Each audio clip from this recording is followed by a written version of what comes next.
नहीं बाबा आइए, चलिए आगे चलिए। आइए, माफी का जरूरत है। शुरू कीजिए।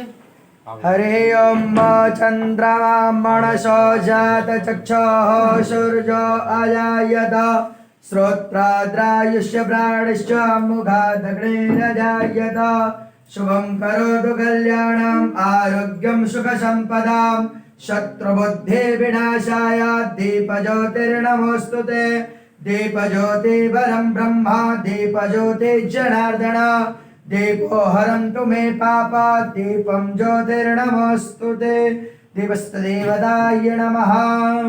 हरिः ॐ स्वस्तेन इन्द्रो वृद्धस्रावाः स्वस्तेनः पूषा विश्ववेदाः स्वस्तेनस्तारिक्षो अरिष्टनेमिः स्वस्तेन बृहस्पतिर्दधातु बृहदस्वां मरुतः कृष्णिमातरः शुभं जावारणो विधते खोजक्मयः अग्निर्चेव माणवः शौरचक्षुषो विश्वणो देवाय वशागवन्नेह भद्रं कर्णेभिः शृणुया मदेवा भद्रं पश्येम क्षभिर्जत्राः स्थिरैरङ्गै अस्तुष्टवागं सस्तनो ब्रवशें महे देवहितं जदायुः शतमेण शरदो अन्ते देवायत्राणश्चक्रा जरशं तणोणां पुत्राशो यत्र पितरो भवन्ति माणो मध्यारिघता अर्घन्तोः आदित्यर्ध्यो यदतिरन्तरिक्षमदतिर्माता श पिता श पुत्रः विश्वे देवा अदतेः पञ्चजना यदतिर्जातमदतिर्जनित्वं देहो शान्ते अन्तरिक्षगं शान्तः पृथ्वी शान्तिरापः शान्तिर्खदयः शान्तः वनस्पतयः शान्तिर्पृथिवी शान्तिः श्यामा शान्तिरध यतो यतः शमेहस ततो न अभयंकर शन्यः कर प्रजा। देवेंद्र प्रताप सिंह हैं और मैं सिविल कोर्ट में करता हूँ। वर्तमान में press report.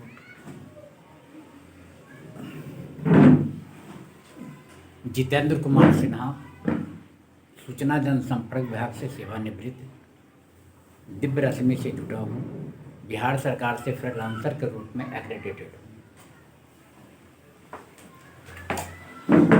Subodh Kumar Singh, Divya Rashmi press में ब्यूरो के पद पर हूँ और जिस समय से प्रेस चालू हुआ है, हमारी पत्रिका जिस समय से संचालन हुआ उस समय से मैं साथ में टीम में साथ।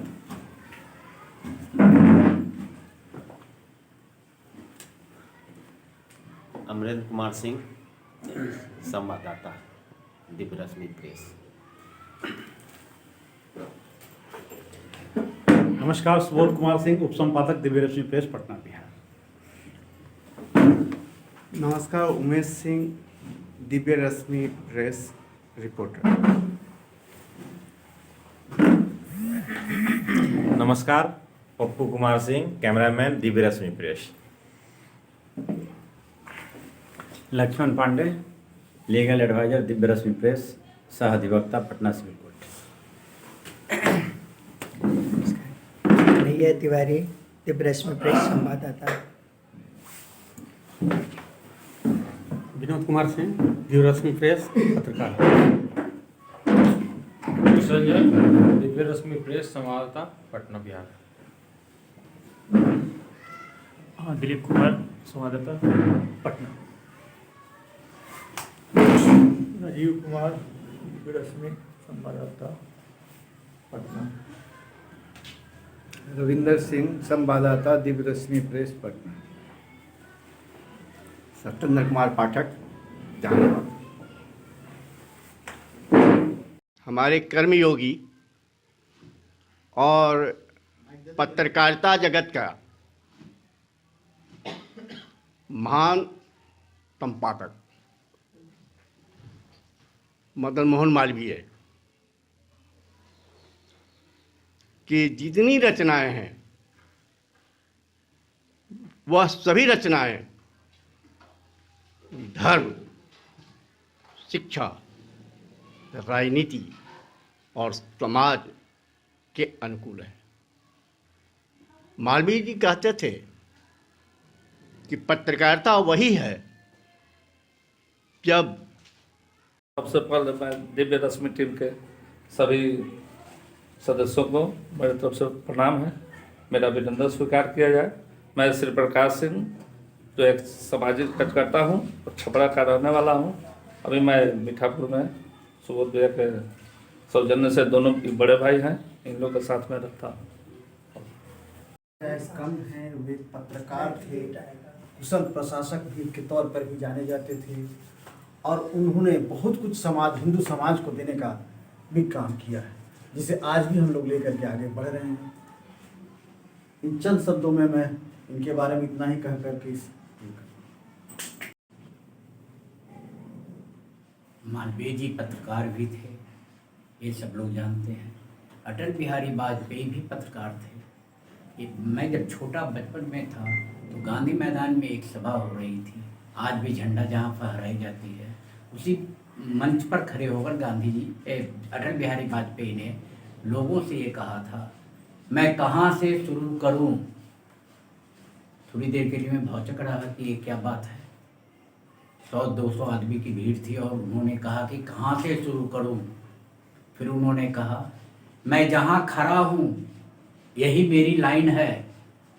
और उन्होंने पत्रकारिता पर 2 लाइन कहा कि अगर जिसे पत्रकार बनना है पहले पीली पत्रकारिता करो, फिर खोजी पत्रकारिता करो और तब तो पत्रकार बन जाओ।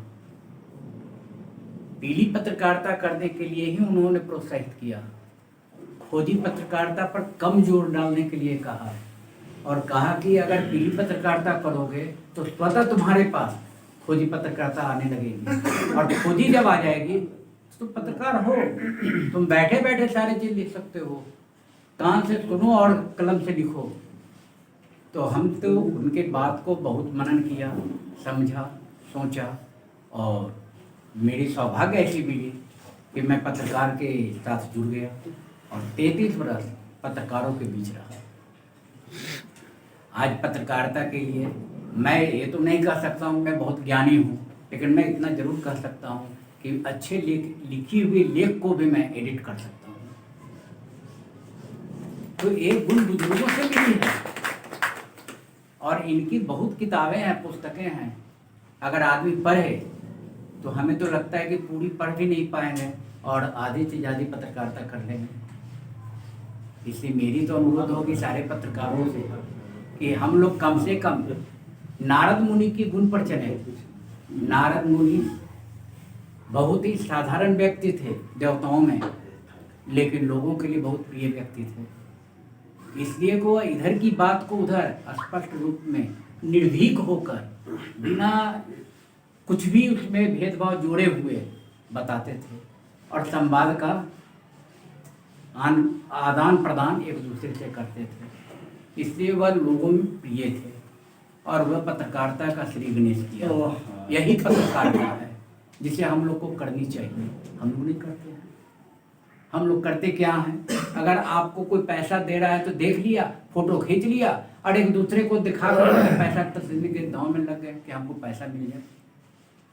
ये थोड़ी पत्रकारिता है। तो पत्रकारिता के लिए नारद जी से सीखिए, नारद मुनि बनिए और तब देखिए आपकी पत्रकारिता कितनी चमकेगी।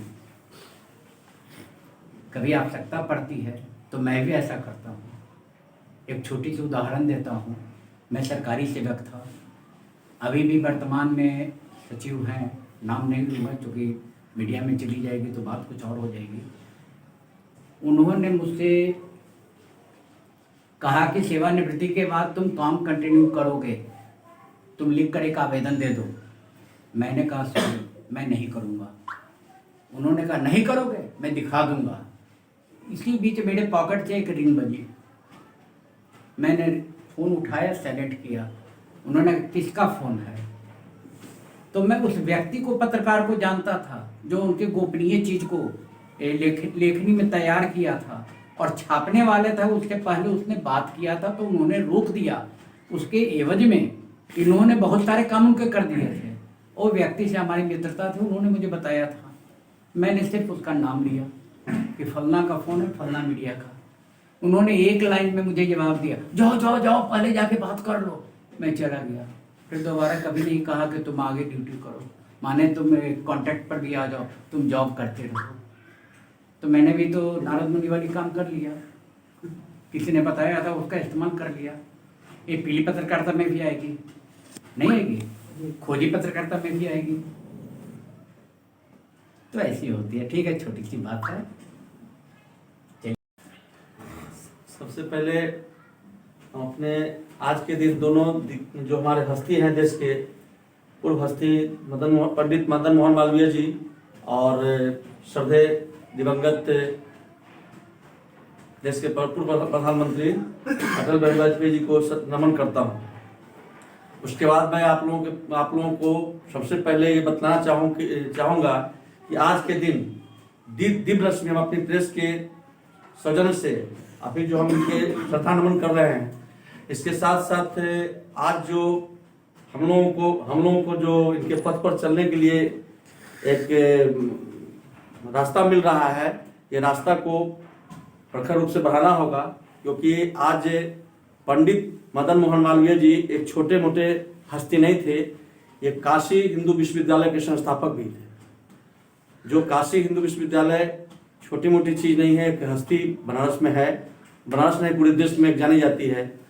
और जहाँ तक अटल बिहारी वाजपेयी जी की है, तो ये पूर्व प्रधानमंत्री के साथ साथ हमारे देश के एक बहुत बड़े कवि और पत्रकार भी थे। तो मैं दोनों आदमी को सदा सुमन करता हूँ पर अपने दिव्य रश्मि प्रेस की ओर से। आज के इस शुभ अवसर पर हम पंडित मदन मोहन मालवीय और अटल बिहारी वाजपेयी जी का सादर नमन करते हैं। और आप सभी लोगों को सादर नमन। आप लोग इतना बड़ा समय, बहुमूल्य समय देकर और संपादक महोदय और हमारे सुबोध भैया के कृपा से ही बहुत बड़ी प्रोग्राम हुई। हम लोग एकत्रित हो गए मदन मोहन मालवीय और अटल बिहारी वाजपेयी जी के नाम पर। ये बहुत बड़ी उपलब्धि हम लोग की है। अब रही बात आज का दिन जो हम लोग जन्म तिथि मना रहे हैं, मदन मोहन मालवीय जी के बारे में आप सभी लोग कहें, जैसे कि हमारे गया जहानाबाद से कहें, सर कहें, भैया कहें, राजनीतिज्ञ थे मालवीय जी। शिक्षा के संबंध में अच्छे शिक्षाविद थे, धर्म के संबंध में अच्छे धार्मिक थे। कहा जाता है इनके बारे में कि गीता का अध्ययन नित्य प्रतिदिन किया करते थे। अब रही कि हम वकालत क्षेत्र से हैं, इसलिए महामहिम जी की एक उपलब्धि है। वकालत ये भी थे किए हुए और वकालत करते भी थे। और रॉलेट एक्ट जब आया था इंडिया में, तो रॉलेट एक्ट पर इन्होंने 4 घंटे की बहस की थी और इन्होंने बताया था क्रिमिनल एक्टिविटी में किस तरह मॉडिफिकेशन किया जाए। क्रिमिनल प्रक्रिया में क्रिमिनल प्रोसीड्योर कोड है, उसमें चूंकि जो सिद्धांत चल रही थी उस समय डेटरेंट थ्योरी पर सिद्धांत चल रही थी। पनिशमेंट का जो सिद्धांत था डेटरेंट थ्योरी था।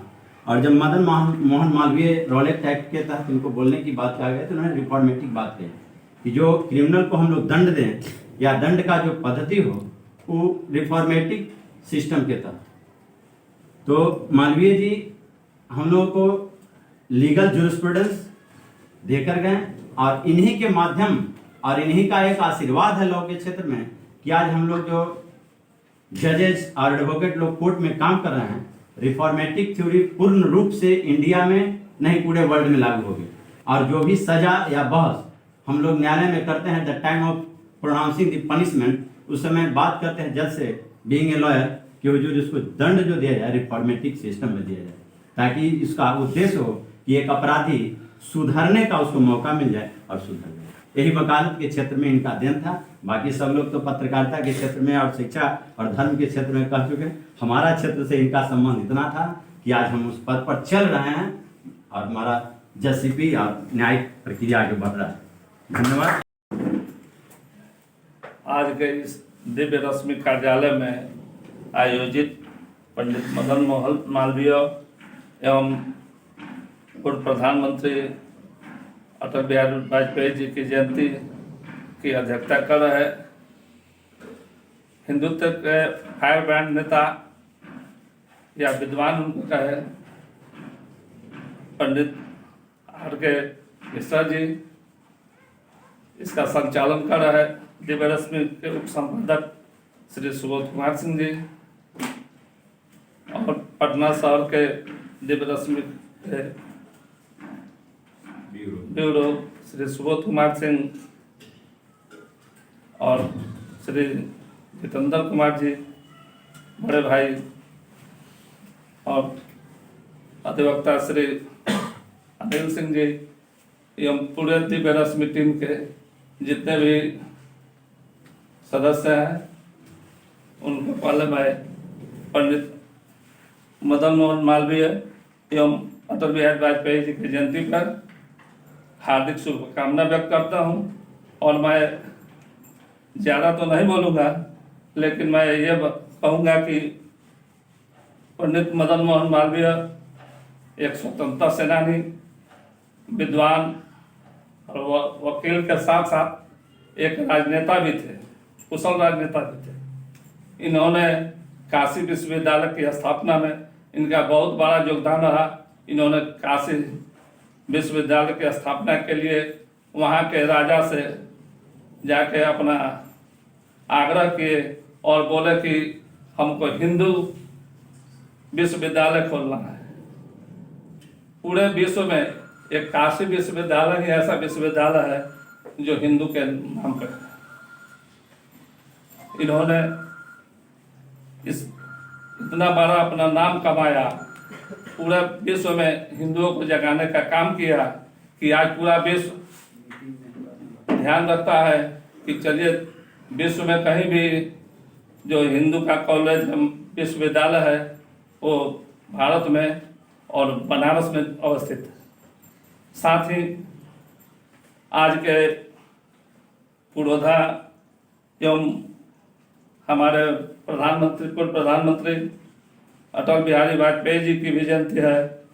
इसमें मैं दिव्य रश्मि के सभी संपादक थे, जितने भी लोग हैं, सदस्यगण हैं, उनसे मैं आग्रह करूंगा कि इस प्रेस को जैसे इन्होंने भारतीय जनता पार्टी को अपने दृढ़ इच्छा शक्ति से 2 से अटल अडवाणी की जोड़ी ने आज इस पार्टी को खड़ा कर दिया। जैसे 350 के पार में भारतीय जनता पार्टी इस देश में सरकार चला रही है, उसी तरह मैं दिव्य रश्मि के सभी सदस्यगणों से आग्रह करूंगा कि आप लोग दिव्य रश्मि पत्रिका को पूरे पटना ही नहीं पूरे बिहार पूरे देश में आप लोग सब लोग मिलकर इसको आगे बढ़ाने का काम करेंगे और अटल बिहारी वाजपेयी और पंडित मदन मोहन मालवीय की जयंती पर यह संकल्प लेकर जाना है कि इस पत्रिका को पूरे देश में आगे बढ़ाना है। और जय हिंद। कन्हैया तिवारी जी आप जय हो सकते हैं।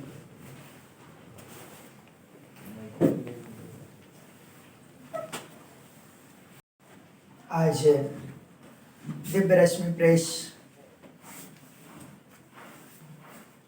के कार्यालय में हम सभी उपस्थित हुए हैं। आदरणीय मदन मोहन मालवीय जी का और श्री अटल बिहारी वाजपेयी जी का जयंती दिवस के अवसर पे हमारे प्रेस के जो संपादक डॉक्टर आर के मिश्रा जी, उप संपादक श्री सुबोध कुमार सिंह जी, इन लोगों के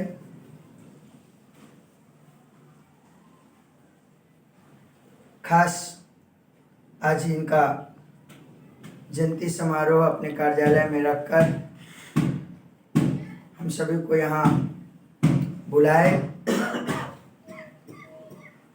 और हम सभी यहाँ उपस्थित हैं।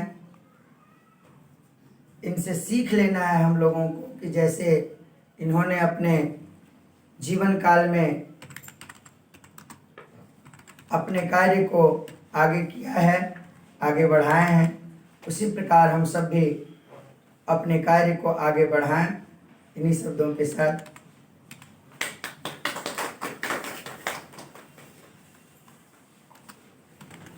हमारे वीर मालवीय जी के जन्म दिवस पर और अटल बिहारी वाजपेयी के जन्म दिवस पर यही कहूँगा कि आज बहुत खुशी है कि हम लोग सब कोई मिलकर आपस में बैठकर और यहाँ पर बातचीत कर रहे हैं और एक दूसरे के रूबरू हो रहे हैं। जय भारत, जय हिंद। बहुत बहुत धन्यवाद। और हमारे फोटोग्राफर और हमारे भाई लोकप्रिय भाई, मतलब हमारे संवाददाता और साथ में फोटोग्राफर तो पप्पू कुमार सिंह जी से आग्रह है कि 2 शब्द बोले। धन्यवाद।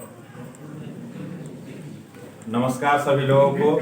दिव्य रश्मि प्रेस में मैं संवाददाता कम कैमरामैन के पोस्ट पे हूँ और बहुत बहुत आभार व्यक्त करता हूँ आज की उपस्थिति में सब लोगों का। और आज बहुत ही शुभ दिन है। हमारे पंडित मदन मोहन मालवीय जी और श्री अटल बिहारी वाजपेयी जी के जन्म दिवस के उपस्थिति पे आज हम लोग उपस्थित हैं। इसके लिए मैं बहुत बहुत आभार व्यक्त करता हूँ। अपने दिव्य रश्मि पत्रिका के तरफ से भी बहुत बहुत आभार व्यक्त करता हूँ। जय हिंद। होता है कोई बच्चा पढ़ने में कमजोर होता है, लेकिन जो घर के गार्जियन हैं, माँ बाप हैं, उस सारे बच्चे को एक ही तरह से देखभाल करते हैं, जो कमजोर पढ़ने में हो या जो ज्यादा पढ़ने में तेज हो। गार्जियन सबको एक लेवल से लेके चलता है। हमारे संपादक महोदय उसी तरीके से सोचते हैं कि हमारा दिव्य रश्मि परिवार जो है वो एक बराबर से चले और आपस में भाई बहन में झगड़ा तो होते ही रहता है। हम लोग आज भी झगड़ा कर देते हैं, बाल दाढ़ी पक गया, थोड़ा सा बहन से झगड़ा हो जाता है, थोड़ा सा भाई से झगड़ा हो जाता है, फिर एक ही छत के नीचे सबको मिलजुल के रहते हैं। तो ये नहीं कि परिवार में झगड़ा हो गया तो भाई हमको आप परिवार से निकाल दीजिए, तो फिर परिवार कैसे रहेगा? जब आप परिवार से निकल जाएंगे तो झगड़ा किससे करेंगे? सारी बर्तन अगर एक जगह नहीं रहेगी, एक ही थाली रहेगी वाली नहीं है, डायरेक्ट दिल्ली जाएगी राजधानी की तरह। तो ये परिवार बहुत बड़ा परिवार हो चुका है। हर एक स्टेट में आपका काम हो रहा है, इसे अब छोटा में नहीं लेना है। हम लोग मिलजुल कर आगे बढ़ेंगे और काम को आगे बढ़ाएंगे। अब रही आज हम लोग 2 महान हस्तियों की जयंती में उपस्थित हुए हैं, तो थोड़ी सी पारिवारिक बातें भी हो गई। और इन महान हस्तियों के विषय में पहले से ही हमारे विद्वान बड़े भाई लोग बहुत कुछ कह चुके हैं, मेरे लिए तो कुछ छोड़े ही नहीं। जितना हम याद करके आए तो सभी लोग कह दिए हैं। तो इतने बड़े बड़े हस्ती के विषय में तो हमारे पास कोई शब्द ही नहीं रहा, लेकिन मैं इतना जरूर कहूंगा कि वो ये शक्ति है इन लोगों के पास जिन्होंने देश को एकत्रित करने में, एकजुट बांधने में अपने पूरे जीवन को इन दोनों लोगों ने लगा दिया। और देखिए ये लोग एक पत्रकार भी थे, एक अच्छे वकालत के ज्ञानी भी थे, अच्छे कवि भी थे, अच्छे देशभक्त भी थे। और आज बीएचयू की बात होती है जहां हर एक आदमी की इच्छा होता है कि मैं तो नहीं पढ़ा, शायद मेरा बेटा बीएचयू में पढ़ लेता। ऐसी संस्थान इन्होंने स्थापित किया है जहां आज भी शिक्षा का स्तर बहुत उच्च है। तो जितना कहें उतना कम है इन लोगों के विषय में, क्योंकि सारी बातें सारे लोगों ने कह चुके हैं। लेकिन फिर भी वाजपेयी जी और महामना की उपाधि किसी और को नहीं मिला आज तक भारत में, और अभी तक नहीं मिला है, जो पंडित मदन मोहन मालवीय जी को मिला। हमारे अटल बिहारी वाजपेयी जी महान कवि, महान शब्दों के ज्ञाता, कई भाषाओं के ज्ञाता ये रह चुके हैं। जितना वर्णन करें मेरे पास शब्द नहीं है इन लोगों के वर्णन करने के लिए। ये लोग महान हस्ती, महान आत्मा हैं। इन लोगों का हम लोग सिर्फ अनुसरण थोड़ा भी करें तो मन में किसी तरह का कोई कलेश नहीं रहे। स्वभाव के शान, उच्च विचार, ऐसे लोगों का स्मरण करना ही एक संत के दर्शन करने के बराबर है। तो पुनः हम अपनी बात को इसी तरह से दोहराएंगे कि परिवार एकत्रित हो चुका है दिव्य रश्मि, आगे मिलजुल के बढ़ना है। थोड़ी थोड़ी एक कदम, थोड़ा लीजिए कि ये चीज हमारी है और हमें करना है। जब आपकी अपनी चीज होती तो क्या करते हैं? इस बात को सोच के कीजिए तो अच्छा रहेगा। और दृढ़ इच्छा शक्ति के सबसे बड़े प्रेरणा पुरुष कोई हैं तो पंडित मदन मोहन मालवीय हैं। जब इन्हें जानकारी मिली कि अलीगढ़ में मुसलमानों के लिए एक यूनिवर्सिटी बन रही है, तो एक दीनहीन ब्राह्मण यूनिवर्सिटी खोलने चल दिया।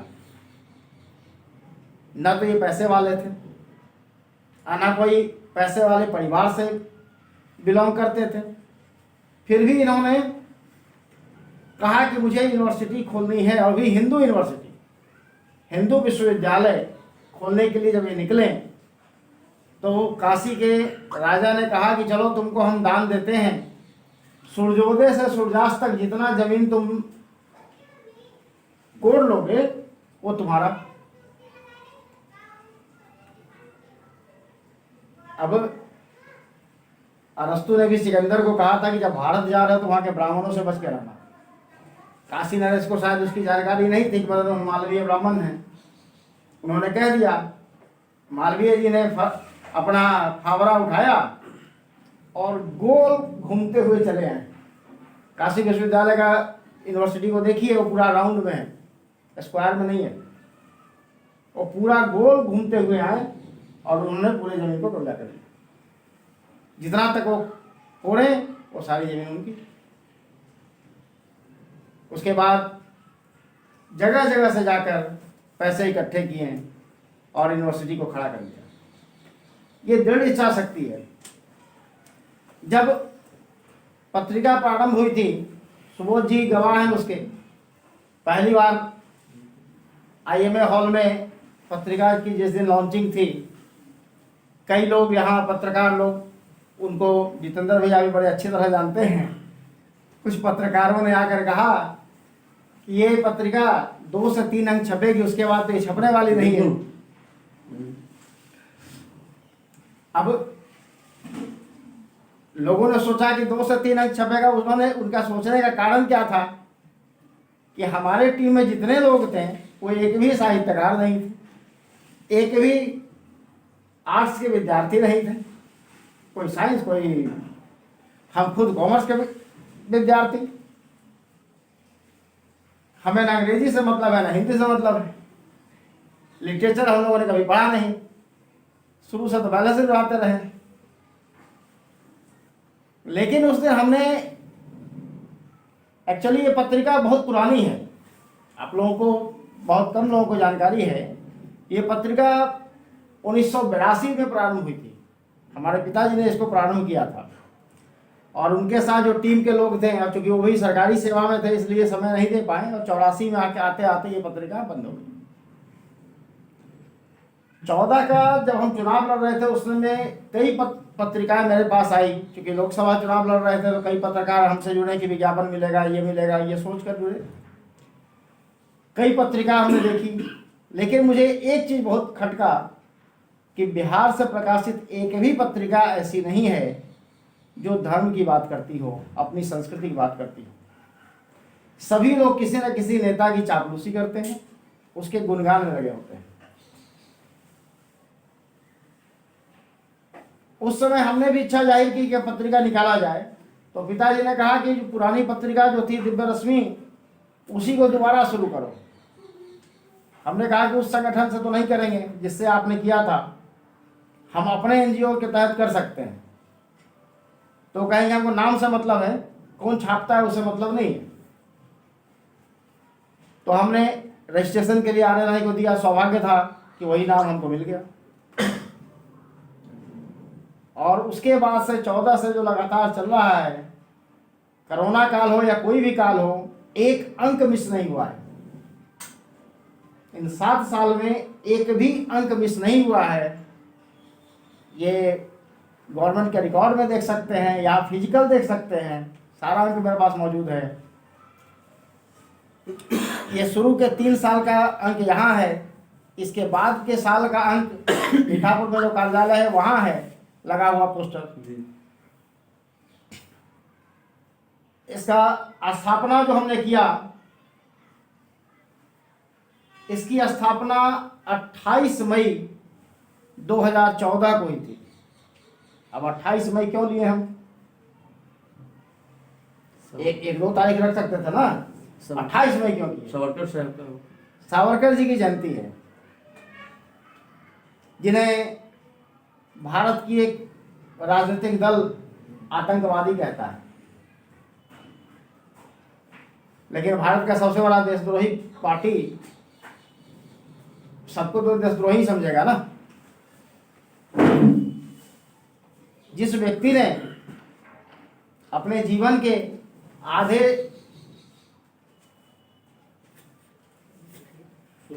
साल जेल में बिताया, काल कोठरी में बिताया, वो देशद्रोही हो गया।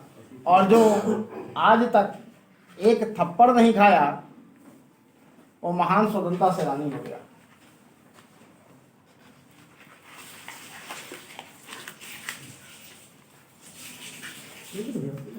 हम लोगों को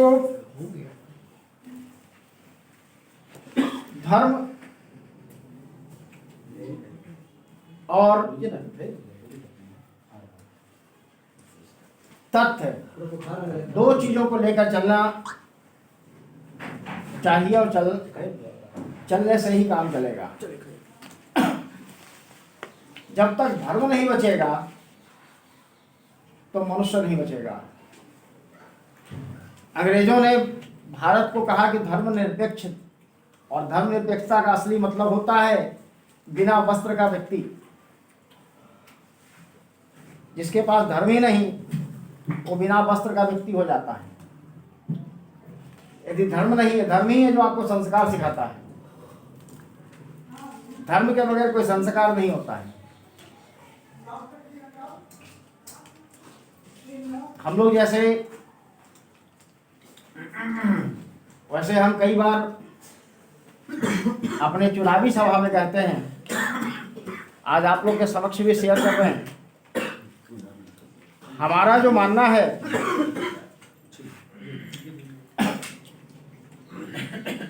पूरी सृष्टि में सिर्फ 3 ही जातियां हैं, चौथी कोई जाति नहीं होती है। 3 के अलावा चौथी कोई जाति नहीं है। और उन्हीं 3 जातियों को लोग अपने स्वार्थ के लिए अलग अलग तरीकों में बांटा। और वो जातियां जब विकसित हुई तो उनमें संस्कार की आवश्यकता पड़ी। वो 3 जातियां हैं, औरत, मर्द और हिजड़ा। इसके अलावा चौथी कोई जाति नहीं होती। और इन्हीं 3 जातियों में पूरा संसार टिका हुआ है। इन तीनों में जैसे जानवरों को दिमाग नहीं होता है, क्यों भैया? जानवरों में कोई विभेद नहीं होता है कि कौन किस जानवर का कौन माँ है, कौन क्या है। मनुष्यों में भी अगर धर्म नहीं हो तो शायद विभेद खत्म हो जाएगा, जैसे कुछ धर्मावलंबियों में है अभी। लेकिन अपने पास जो धर्म का ज्ञान है वही विभेद करता है। हमारे यहाँ जैसे आचार्य चाणक्य ने कहा था, एक बार चाणक्य जी ने जो कहा उसके पहले हम एक चीज बता दें। एक बार एक धर्मावलंबी ने हमसे कहा कि आपके यहाँ की महिलाएं तो खुला घूमती हैं, हमारे यहाँ ढक कर चलती हैं। हमने उन्हें कहा कि तुम लोग के यहाँ संस्कार नहीं है। हमारे पास सिखाया जाता है राजपत्नी, गुरुपत्नी, मित्रपत्नी यथैविष पत्नी माता स्वमाता च पंचायत मातृ स्मृता। जितनी महिलाएं हैं वो सारी माता के समान है, इसलिए कुदृष्टि नहीं पड़ती है। और तुम्हारे के यहाँ माता का कोई मतलब नहीं होता है।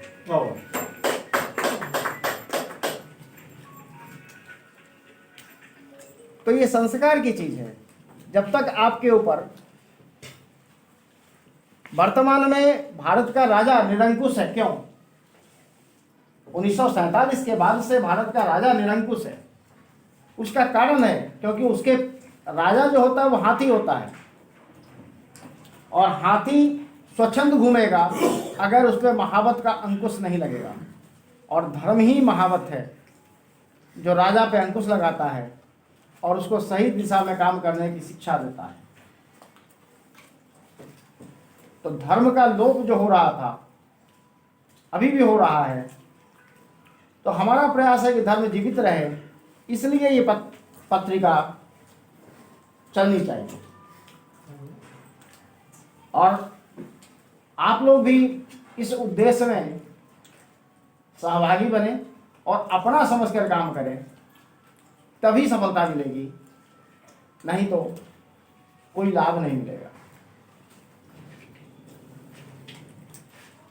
आने वाले समय में मकर संक्रांति है। अगर संभव हो तो मकर संक्रांति के लिए कुछ शुभकामना संदेश आप लोग भी भेजें कि प्रकाशित हो जाए। और नववर्ष का शुभकामना संदेश यदि लेना होगा तो चैत्र प्रतिपदा का लीजिए, अंग्रेजों का नववर्ष का मत लीजिए,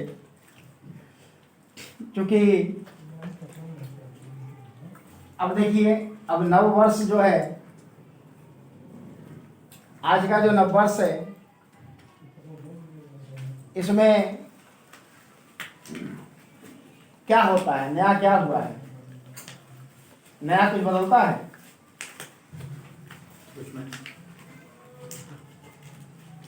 इसलिए हमने लिखा था, ये नववर्ष हमें स्वीकार नहीं है, अपना ये त्योहार नहीं है, अपनी ये तो रीत नहीं है, अपना ये व्यवहार नहीं। धरा ठिठुरती है सर्दी से, आकाश में कोहरा गहरा है, बाग बाजारों की सरहद पर सर्द हवा का पहरा है। सूना है प्रकृति का आंगन, कुछ रंग नहीं, उमंग नहीं, हर कोई एक घर में दुबका हुआ, नववर्ष का ये कोई ढंग नहीं। चंद्रमास तनिक इंतजार करो, निज मन में तनिक विचार करो, कुछ काम नया कुछ हो तो सही, क्यों नकल में सारी अक्ल पड़ी। उल्लास मंद है जनमन का, आई है अभी बहार नहीं, ये नववर्ष हमें स्वीकार नहीं। धुंध कुहासा छटने दो, रातों का राज्य सिमटने दो, प्रकृति दुल्हन का रूप धार जब स्नेह सुधा बरसाएगी, सस्त श्यामला धरती माता घर घर खुशहाली लाएगी। तब चैत्र मास की प्रथम दिवस नववर्ष मनाया जाएगा, युक्ति प्रमाण से स्वयं सिद्ध नववर्ष हमारा हो प्रसिद्ध। आर्यों की कीर्ति सदा सदा, नववर्ष चैत्र शुक्ल प्रतिपदा। अनमोल विरासत के धनिकों को चाहिए कोई उधार नहीं, ये नववर्ष हमें स्वीकार नहीं। अपना जो नववर्ष होता है वो चैत्र प्रतिपदा के दिन होता है।